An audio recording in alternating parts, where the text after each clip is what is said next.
Okay, Ro, I have your scan here. So this is the scan that you just took at 5/1 yesterday.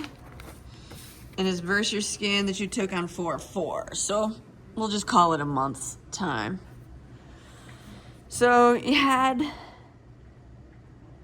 some decent movement, which is good. So let's just take a look. You did lose 2.5 pounds of water weight.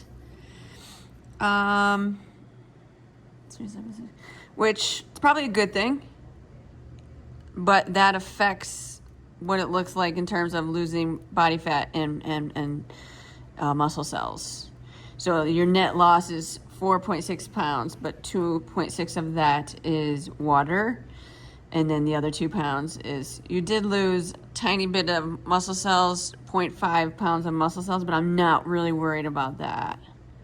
We're not worried about that yet.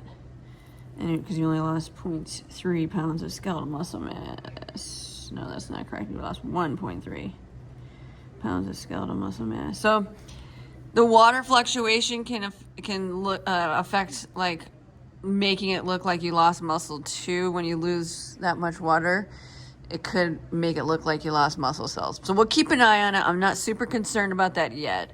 And then you lost 1.6, a little over 1.5 pounds of body fat, which is good. So you're averaging about a 0.5 pound of body fat loss a week, which is not too bad. So your lean body mass was down 3.1 pounds, and then your overall weight was down 4.6 pounds. 4.6 pounds there. 1.3 pounds of skeletal muscle mass loss, and then 1.6 pounds of body fat loss. So this is like weird too. It shows that your percent body fat is up 0.3% even though you lost body fat. And that's probably because of that water fluctuation. So that water fluctuation looks like it's really throwing kind of the numbers off.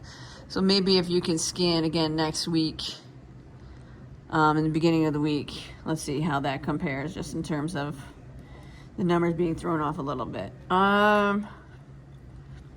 Yeah, so this went down less 0.6 pounds. So the scan was recommending 96.3, and now it's recommending 95.7. That's less 0.6. You lost 0.4 pounds of body fat off your right arm, 0.7 off your left arm, and gained 0.7 in your trunk, which is weird. And then you lost 0.7 off your right leg and 0.5 off your left leg, and your visceral fat level stays the same. So not a lot of movement. And like I said, that water fluctuation, I think, threw the scan off. So maybe we scan early next week or at the end of next week, especially if you do a good job of hitting your macros and your nutrition, and that's on point between now and then. All right, let me know questions.